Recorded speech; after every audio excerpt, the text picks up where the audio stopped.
Deus está morto. Ou pelo menos essa foi a impressão que tiveram os ancestrais dos judeus em 586 a.C. Jerusalém e o templo ao seu Deus estão em chamas. A nação de Israel, fundada pelo rei Davi, é dizimada. Podia parecer o fim, mas na verdade era o início. Pois em meio à destruição, surge um livro sagrado, a Bíblia. E uma ideia que mudará o mundo, a crença em um único Deus.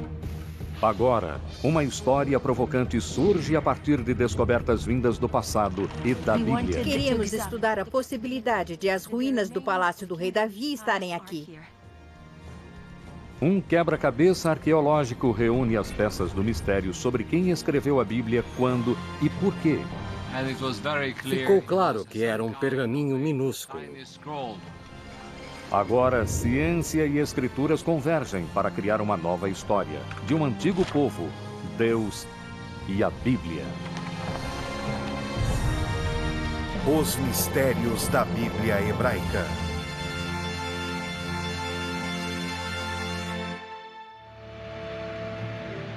O debate entre a comunidade científica e religiosos continua. Muitos acreditam na hipótese documentária que afirma que o Antigo Testamento teve vários autores e descarta Moisés como fonte única. E como não existem evidências físicas da vida de Moisés, alguns chegam a questionar se ele existiu de fato.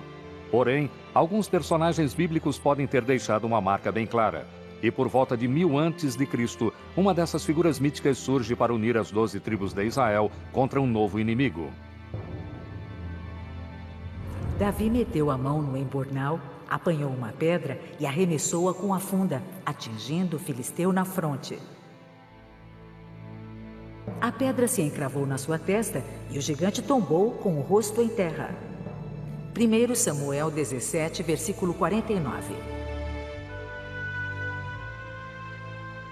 Dentre todos os nomes na Bíblia hebraica, nenhum é mais citado do que o de Davi. Segundo as Escrituras, Davi criou um reino que se estendia do Egito à Mesopotâmia e que fez de Jerusalém sua capital real. E em uma nova aliança, Deus promete a Davi que seus descendentes governarão para sempre. O filho de Davi, Salomão, constrói o templo onde Yahvé, agora o Deus nacional de Israel, ficará por toda a eternidade. O reino de Davi e Salomão, a nação unida sob Deus, de acordo com a Bíblia.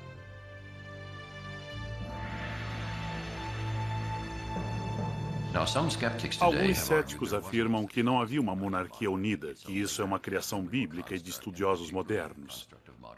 Ou seja, Davi não existiu. Um revisionista bíblico afirmou que Davi é tão histórico quanto o rei Arthur. No entanto, em 1993, uma descoberta trouxe novas informações sobre aquele que a Bíblia chama de maior rei de Israel. Gila Cook estava terminando um levantamento com um assistente em Tel Dan, um sítio bíblico no extremo norte de Israel.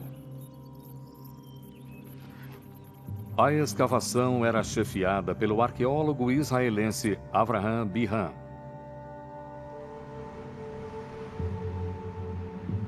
Era o fim do dia e Gila estava fazendo as últimas medições quando ouviu um grito vindo de baixo. Era Bihan gritando para mim. Gila, venha cá. Eu acenei para ele e continuei trabalhando.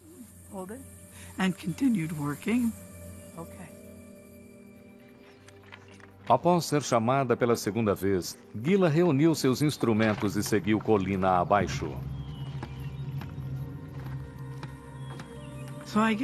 Eu cheguei lá, larguei minha sacola, meu quadro e coloquei-os no chão. Mas uma coisa chamou a atenção de Gila. Uma pedra com riscos aparentemente aleatórios, mas que eram, na verdade, escritos antigos. Desta vez, ela gritou por Bihan. Ele olhou para a pedra, olhou para mim e disse: "Meu Deus!" Gila havia encontrado um fragmento de uma estela da vitória escrito em aramaico, uma linguagem antiga muito semelhante ao hebraico. A dedicatória feita pelo rei de Damasco ou por um de seus generais celebra a conquista de Israel. Dizia: eu matei reis poderosos com milhares de carruagens e milhares de cavaleiros. Matei o rei da casa de Davi.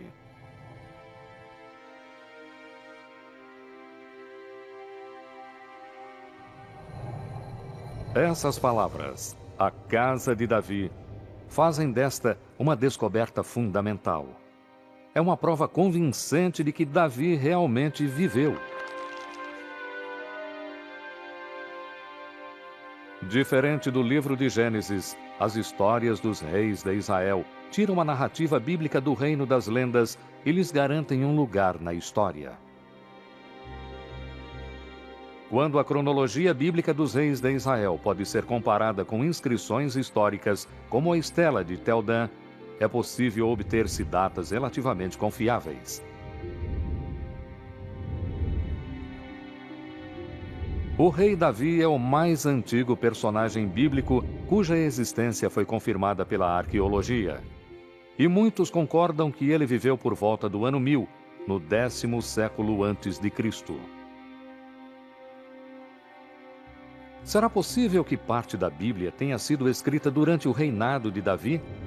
O mais antigo alfabeto hebraico descoberto por Ron Tapp em Tel Zayit fornece uma pista intrigante. A pedra foi escrita com o alfabeto e em seguida usada na construção de uma muralha, cuja estrutura foi destruída pelo fogo por volta do 10º século a.C. A descoberta foi ainda mais significante porque Tel Zayit era um local muito distante nos limites do reino de Davi. Se havia um escriba que sabia escrever o alfabeto num lugar tão distante, no extremo ocidental do reino, certamente haveria escribas muito mais capacitados na capital. Esses escribas poderiam estar na corte do rei Davi e de seu filho Salomão? Poderiam ter sido eles os primeiros escritores da Bíblia?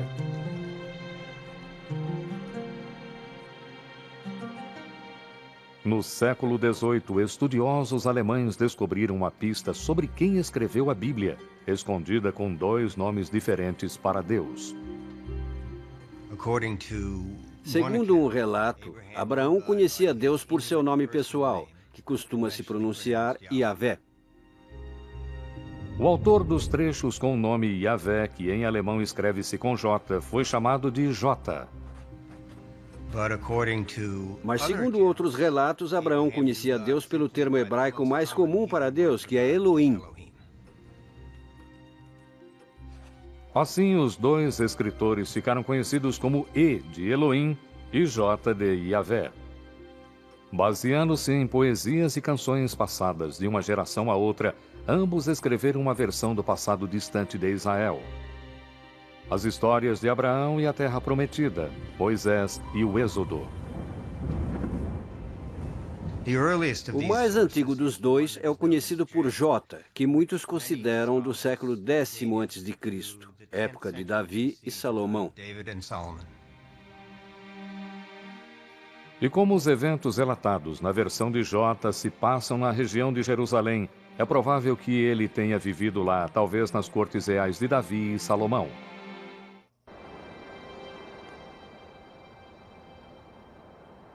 Há mais de 100 anos, arqueólogos procuram em Jerusalém evidências do reino de Davi. A arqueóloga israelense Eilat Mazar iniciou escavações na parte mais antiga de Jerusalém, atualmente chamada de Cidade de Davi. No entanto, a região foi palco de conflitos, destruições e reconstruções ao longo de milhares de anos, e seria difícil encontrar provas de eventos bíblicos.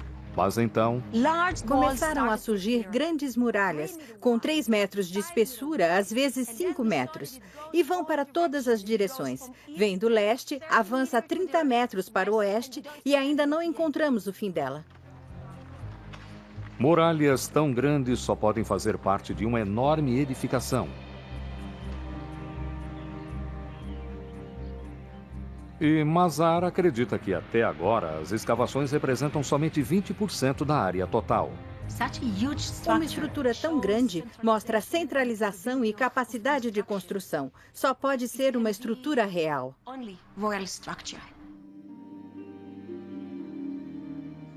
Este complexo pode ser a evidência de um reino, mas seria o reino de Davi?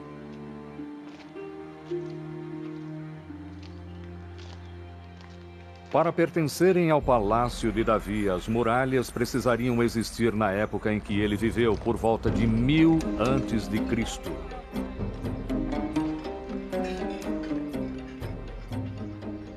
O problema é que muralhas de pedra não podem ser datadas por si mesmas. O cálculo da idade de ruínas é feito com base nas cerâmicas encontradas no local.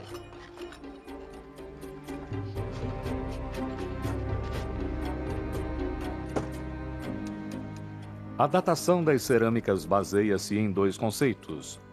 O estilo evoluiu de modo uniforme ao longo do tempo, e quanto mais fundo se escava, mais longe no tempo se vai. Se o estilo A vem do extrato mais profundo, ele naturalmente é mais antigo que o estilo B, que vem do extrato superior.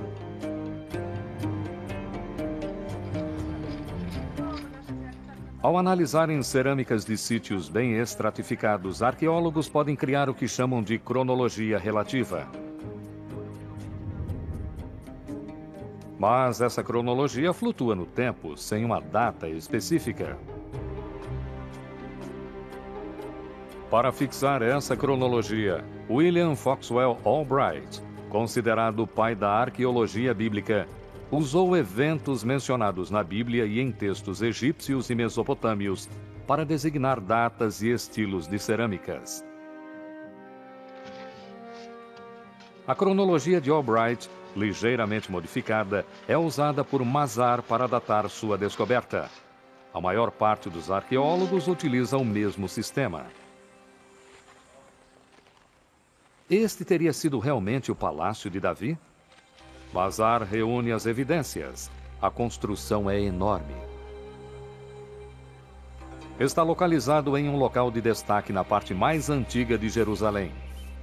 E a cerâmica, de acordo com a cronologia de Albright, data do século X a.C., época de Davi.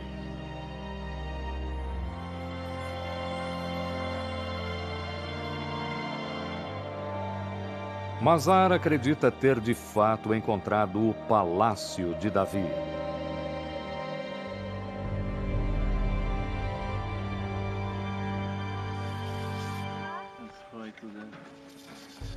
Mas todas as evidências e a existência do reino em si se baseiam em fragmentos de peças cerâmicas. Atualmente existe um sistema mais confiável que não se baseia na Bíblia, como o método de Albright, e que permite datar as cerâmicas de forma mais precisa, a datação por radiocarbono. É a especialidade de Elisabetta Buaretto, do Instituto Weizmann. O primeiro passo é o trabalho de campo, relacionando materiais como caroços de azeitona e sementes ou carvão ao contexto arqueológico.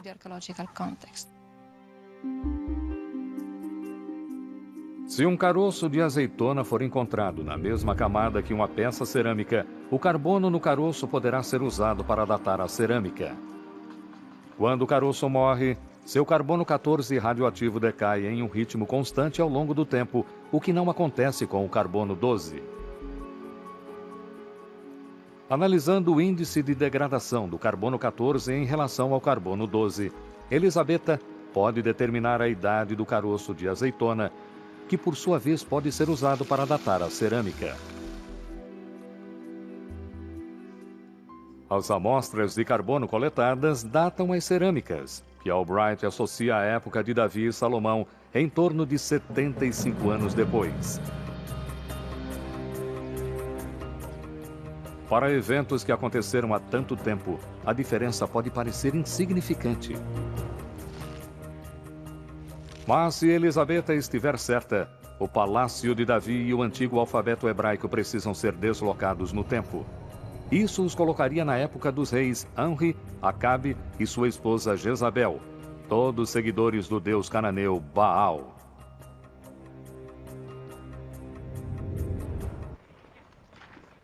Outras equipes coletaram amostras de carbono seguindo a mesma metodologia. De acordo com os novos resultados, o Palácio de Mazar e o alfabeto de Tepe podem datar do século X a.C., época de Davi e Salomão. Mas como explicar essa discrepância? O problema é que a datação por radiocarbono tem uma margem de erro de 30 anos para mais ou para menos, mais ou menos a mesma diferença entre os dois lados. A cerâmica e a datação por radiocarbono não podem determinar se o reino de Davi e Salomão era tão grande e próspero como descreve a Bíblia.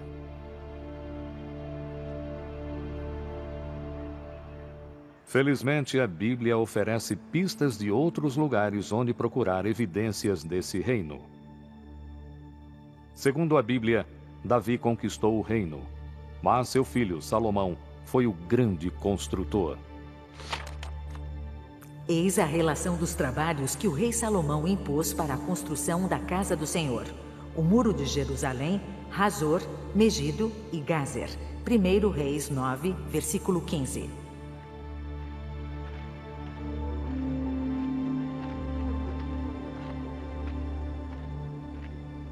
Aqui em Hazor, Amnon Ben-Tor, diretor de escavações, acredita ter a prova da campanha de construção de Salomão.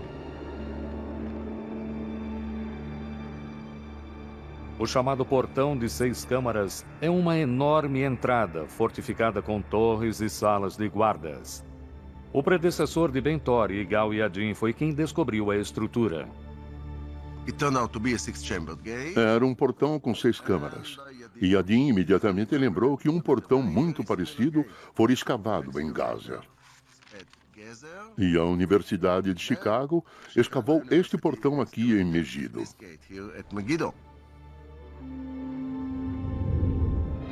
Surpreso com a semelhança dos 3 portões, Yadin recordou a passagem na Bíblia. E temos uma ligação fantástica entre a passagem bíblica e o que a arqueologia descobriu. 3 portões monumentais, baseados na mesma planta, é uma forte evidência não só de prosperidade, mas também de uma autoridade central. Ao longo da história, os israelitas foram divididos em tribos e depois em reinos norte e sul. A localização de portões tão similares nas duas regiões sugerem uma única autoridade governante em toda a terra. Mas como podemos ter certeza de que é o reino de Davi e Salomão? A resposta está no Egito.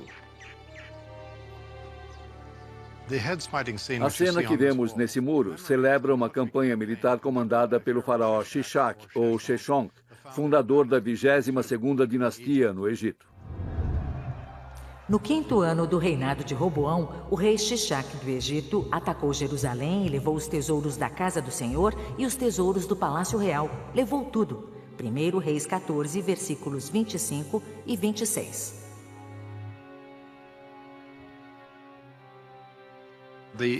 A importância disso, ao fixar uma das mais antigas datas em que a história do Egito coincide com a história bíblica, é muito grande e precisa ser levada em conta.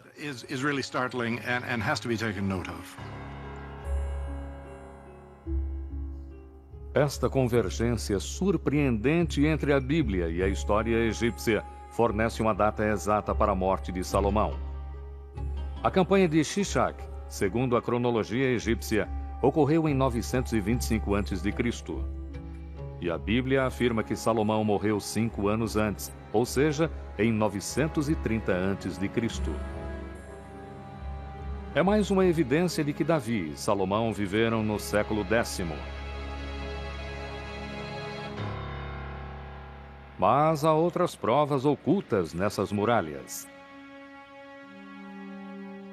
Essas figuras, com descrições de fronteiras capturadas e muralhas de cidades, representam locais conquistados pelo faraó Shishak em Israel. Um deles é Gazer, onde arqueólogos encontraram uma marca registrada do programa de construção de Salomão, um portão de 6 câmaras. Bill Dever comandou as escavações nos anos 1960. Podemos ver aqui provas claras de uma destruição. Embaixo temos as pedras originais no local. Mas aqui podemos ver as rochas bastante trincadas. Vemos até onde foram queimadas pelo calor de um grande incêndio que ocorreu aqui. Aqui em cima podemos ver que o fogo foi tão intenso que a pedra calcária derreteu e fluiu como se fosse lava. É uma prova clara de destruição e podemos ligar isso à campanha do faraó Shishak.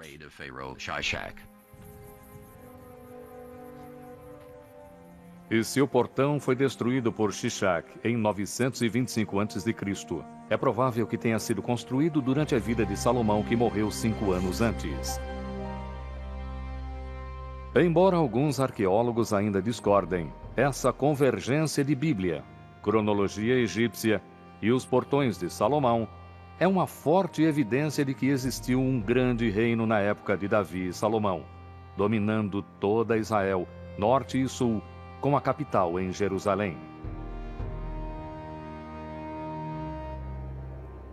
Mas Jerusalém era mais do que um centro político, era um centro religioso.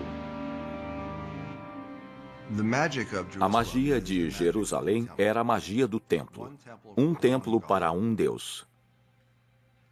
Dessa forma, Jerusalém e o templo emergem como símbolos poderosos não só da unicidade de Deus, mas também da unicidade do povo judeu.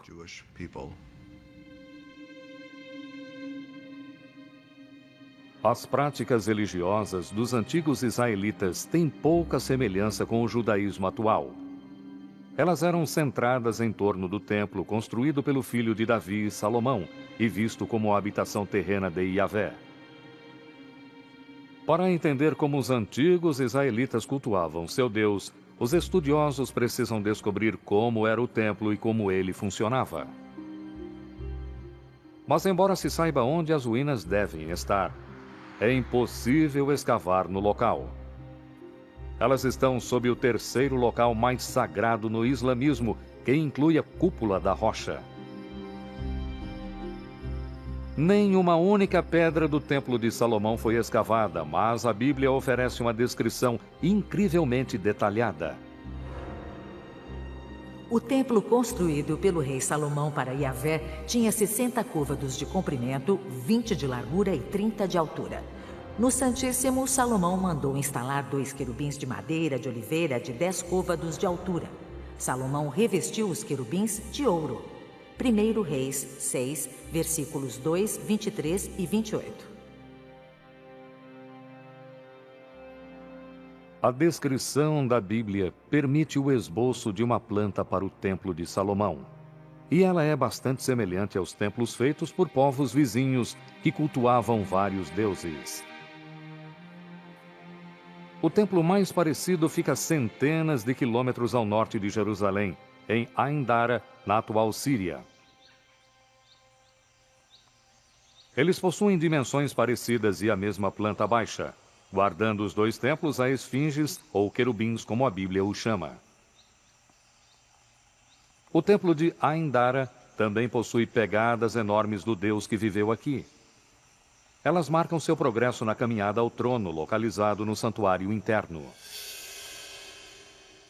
Se pegarmos os detalhes do Templo de Salomão encontrados no Livro dos Reis e os compararmos com o Templo de Ain Dara, poderemos ter uma boa ideia de como o templo teria sido na época de Salomão.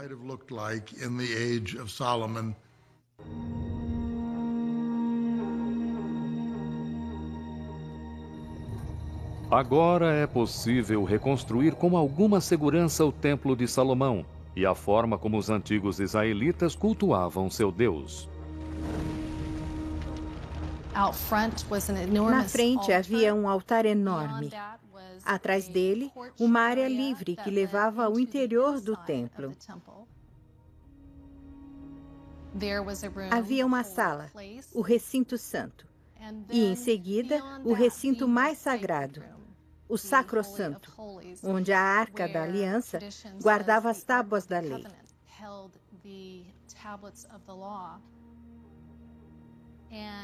E esse recinto era considerado o local mais sagrado na Terra, porque era onde Deus podia ser encontrado. Mas, embora os sacerdotes cultuassem Yahvé no templo, muitos israelitas não eram tão leais. Em Tel Rehov, arqueólogos realizam escavações em uma casa israelita que lança luz sobre as práticas religiosas de seus antigos habitantes. Encontramos esta bela estatueta de argila que representa uma deusa da fertilidade que era cultuada aqui em Israel. Neste caso, ela está segurando um bebê. Quem é essa deusa da fertilidade e o que um ídolo pagão faz em um lar israelita? Evidências de sua possível identidade surgiram em 1968. Bill Dever realizava escavações em tumbas no sul de Israel, quando um morador local lhe trouxe uma inscrição que havia sido roubada de uma das tumbas. Quando eu cheguei em casa e a escovei, quase tive um infarto. Havia uma inscrição em letras do século VIII. Continha o nome do falecido e dizia: abençoado seja X por Yahvé. Era hebraico bíblico, mas dizia por Yahvé. E sua Azera. E Azera é o nome da deusa mãe cananeia.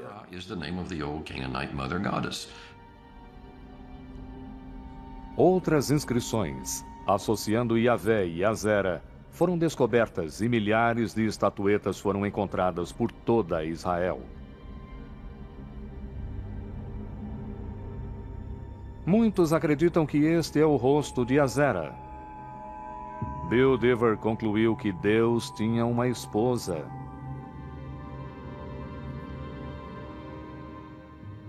Mesmo centenas de anos depois de os israelitas terem deixado suas raízes pagãs, o monoteísmo ainda não havia sido adotado por completo.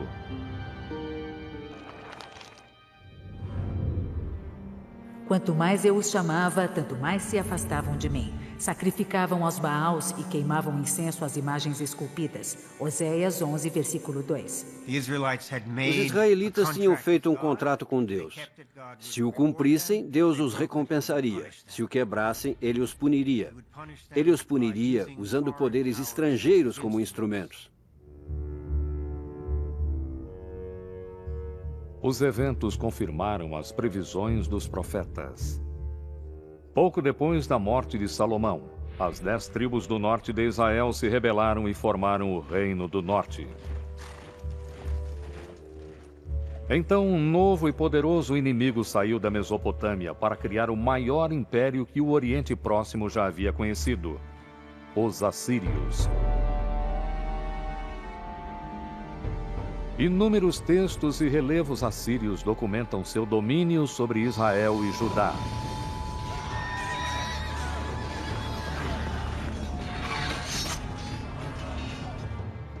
Em 722 a.C., o exército assírio derrotou o Reino do Norte. Aqueles que escaparam da morte ou do exílio na Assíria fugiram para Jerusalém, onde os descendentes de Davi e Salomão continuavam a reinar. Um deles, Josias, segundo a Bíblia, finalmente deu ouvidos às palavras dos profetas. Ficamos sabendo no livro dos reis que o rei Josias, no fim do século VII a.C., foi informado da descoberta de um pergaminho nos arquivos do templo. O pergaminho foi levado a ele, e enquanto era lido, Josias começou a chorar, porque percebeu que era um texto sagrado, contendo ordens divinas que o povo estava violando.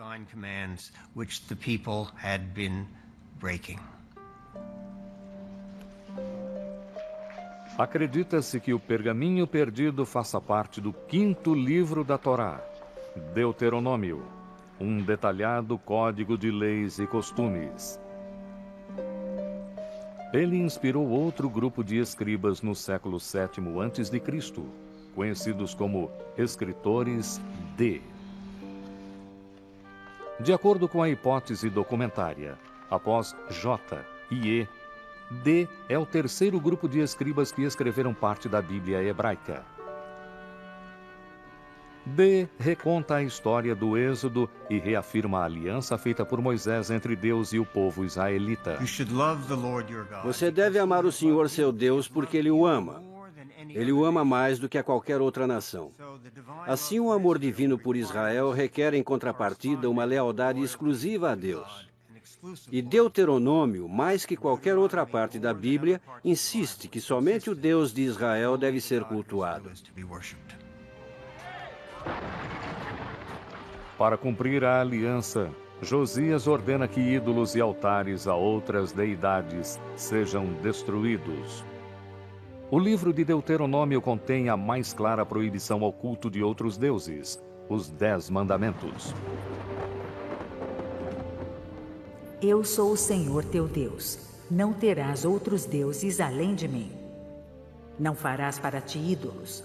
Não te prostrarás diante deles, nem lhes prestarás culto. Deuteronômio 5, versículos 6 a 9. Ao associarem a crença em um Deus ao comportamento moral, os 10 mandamentos estabelecem um código de moralidade e justiça para todos, o ideal da civilização ocidental. Apesar das reformas de Josias, os israelitas continuaram cultuando outros deuses. A aceitação do Deus único e o triunfo do monoteísmo começa com uma série de eventos amplamente atestados pela arqueologia, por textos antigos e a Bíblia. Começa com a destruição da habitação terrena de Yahvé, o Templo de Jerusalém. Em 586 a.C., após derrotar os assírios, um novo império mesopotâmio invade Israel. Os babilônios saqueiam o templo e queimam a cidade sagrada. Diante de Zedequias, o último rei davidiano, os babilônios matam seus filhos e em seguida os cegam. A aliança, a promessa feita por Yahvé ao povo escolhido e a Davi, de que sua dinastia governaria eternamente em Jerusalém, foi rompida. Após 400 anos, Israel foi dizimada.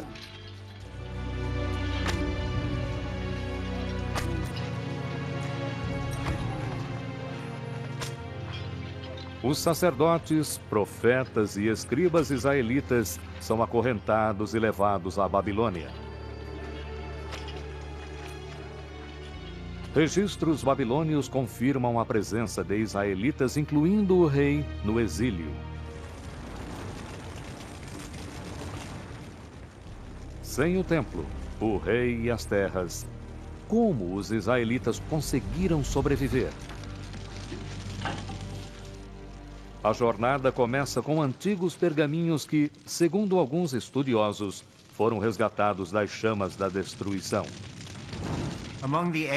Entre os exilados que foram de Jerusalém à Babilônia, estavam sacerdotes do templo. E eles levaram seus documentos sagrados, ou seja, as tradições sagradas. De acordo com a hipótese documentária, foi na Babilônia, longe de seus lares em Israel, que sacerdotes e escribas produziram a grande parte da Bíblia hebraica, como é conhecida hoje. Esses escritores são identificados, entre os estudiosos, pela letra P. Foi P que reuniu todas as tradições anteriores, escritas por J, E e D, além de outras fontes, e formou o que conhecemos como a Torá, os primeiros 5 livros da Bíblia. Além de compilar, P editou e redigiu uma versão do passado distante de Israel, incluindo a história de Abraão e sua aliança com Deus por meio do ritual da circuncisão, que identifica o povo israelita e mantém o pacto divino.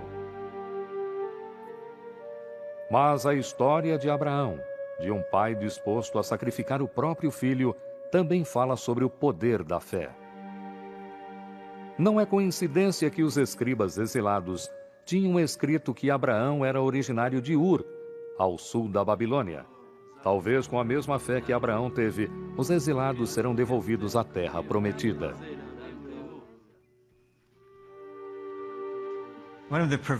Um dos principais temas na Torá é o tema do exílio e do retorno. Abraão vai ao Egito e volta de lá. Os israelitas vão ao Egito e saem. Para os exilados na Babilônia, no século VI a.C., o tema deve ter tido um forte impacto. Deus, que tinha agido em favor deles no passado, voltaria a agir novamente. Os israelitas ainda tinham um problema. Como em uma terra estrangeira, sem o templo e os sacrifícios, poderiam eles se redimir aos olhos de Yahvé?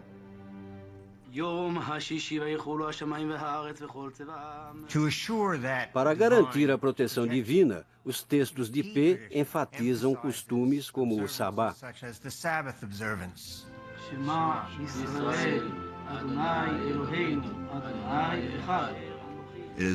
Foi durante esse período que os exilados perceberam que, mesmo longe de sua terra, sem um templo, sem os sacerdotes, sem reis, eles ainda eram capazes de cultuar Deus, ser leal a Ele e seguir os mandamentos.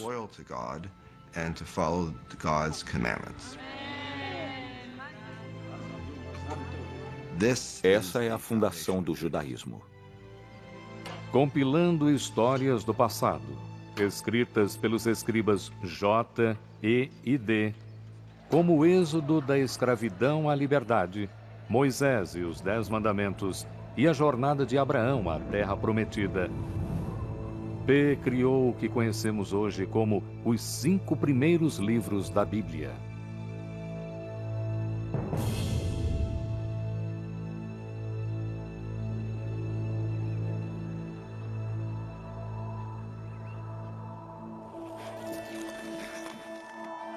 Embora essa teoria seja amplamente aceita, é muito difícil encontrar evidências físicas de textos bíblicos do exílio ou de períodos anteriores. Os mais celebrados textos bíblicos são os manuscritos do Mar Morto. Descobertos por acaso em 1947, os manuscritos representam quase todos os 39 livros da Bíblia hebraica, muitos deles em fragmentos.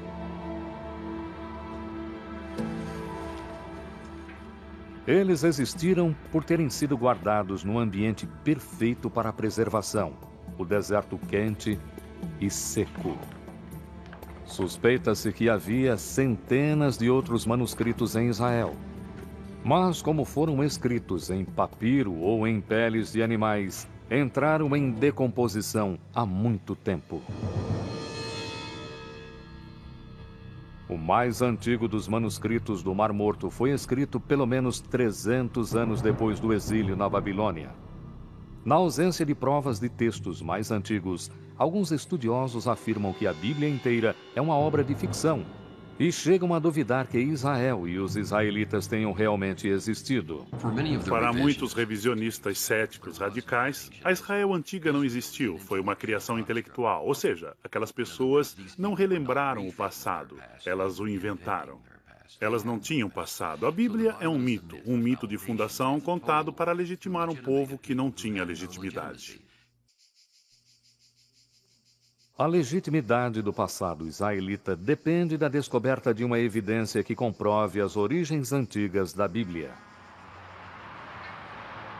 A história dessa grande descoberta teve início nas proximidades da muralha de Jerusalém, em um antigo cemitério. Chegamos aqui e escavamos 7 cavernas funerárias. Elas datam do século VII a.C., por volta da época do rei Josias. Como as cavernas haviam sido saqueadas, não tínhamos grandes esperanças. Gabriel Barkay ordenou a um voluntário de 13 anos que limpasse a tumba para ser fotografada. Em vez disso, ele estava entediado, estava sozinho e, como tinha um martelo, começou a bater no chão. O chão era, na verdade, um teto caído.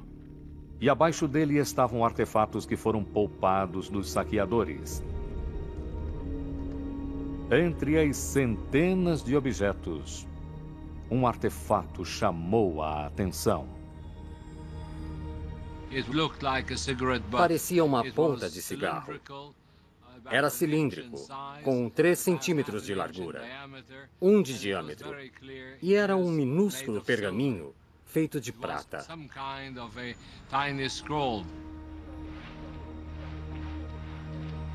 Um segundo pergaminho, pouco menor, também foi encontrado, e ambos foram levados ao laboratório do Museu de Israel. No entanto, o desdobramento dos pergaminhos para ver se havia alguma inscrição poderia destruí-los completamente. Andy Vaughan foi um dos epigrafistas envolvidos no projeto. A arqueologia é uma ciência destrutiva. Para aprender alguma coisa, é preciso destruir o que está lá. Gabriel Barkay e a equipe tinham que decidir entre desenrolar os pergaminhos ou preservá-los. Eles decidiram correr o risco, e em retrospectiva, podemos dizer que não podiam estar mais corretos.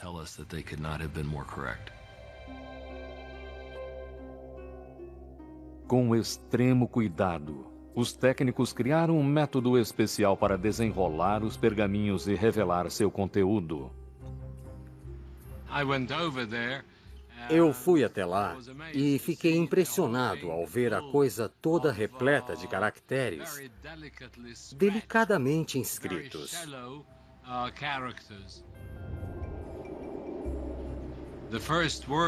A primeira palavra que pude decifrar na hora foi YHWH, que é o nome de Deus escrito de uma forma impronunciável. Investigações posteriores revelaram novos textos e uma oração bastante familiar, ouvida em sinagogas e igrejas até hoje.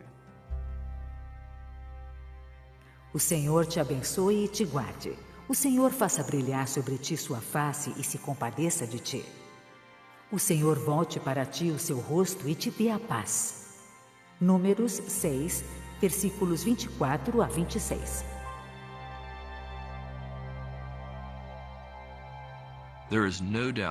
Não há dúvida de que eles continham a bênção sacerdotal encontrada em Números 6. Essas inscrições são muito importantes porque são as mais antigas referências que temos às narrativas bíblicas.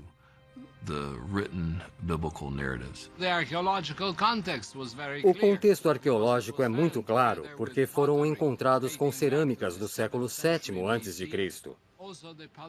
Além disso, a paleografia, o formato das letras, aponta para o século VII a.C., sem qualquer dúvida.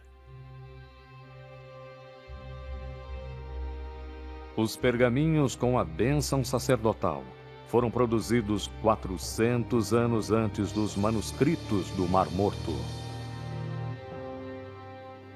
É uma descoberta impressionante e prova que ao menos alguns versos da Bíblia foram escritos durante o reinado dos descendentes do rei Davi.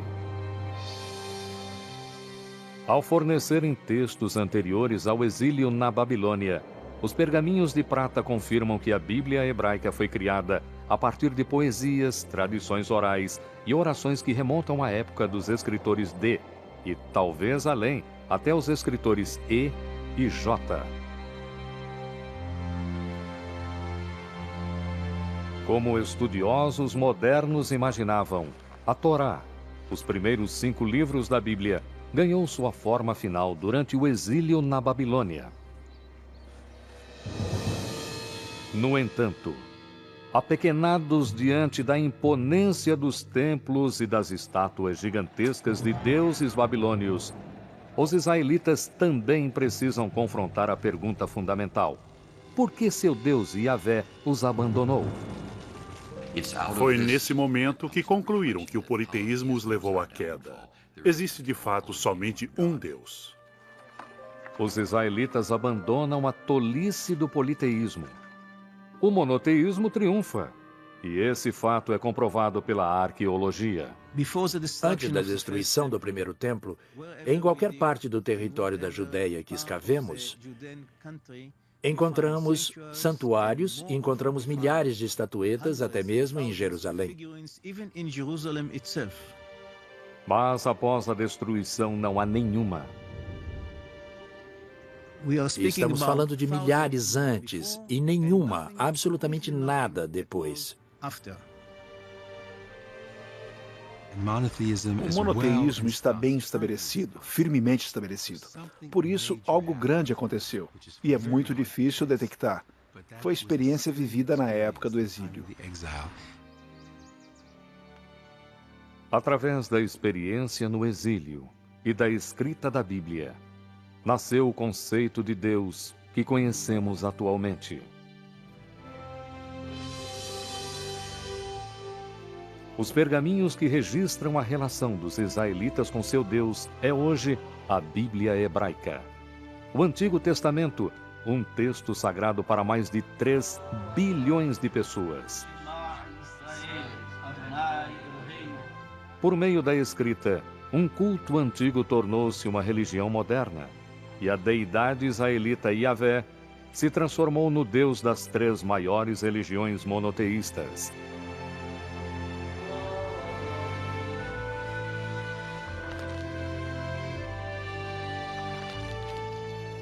Através de seus ensinamentos, a Bíblia estabeleceu um código de moralidade e justiça, aspirações que ressoam através das gerações. Mais do que fato ou ficção, na intersecção entre ciência e escrituras, é uma história que começou há mais de 3.000 anos e que continua até hoje.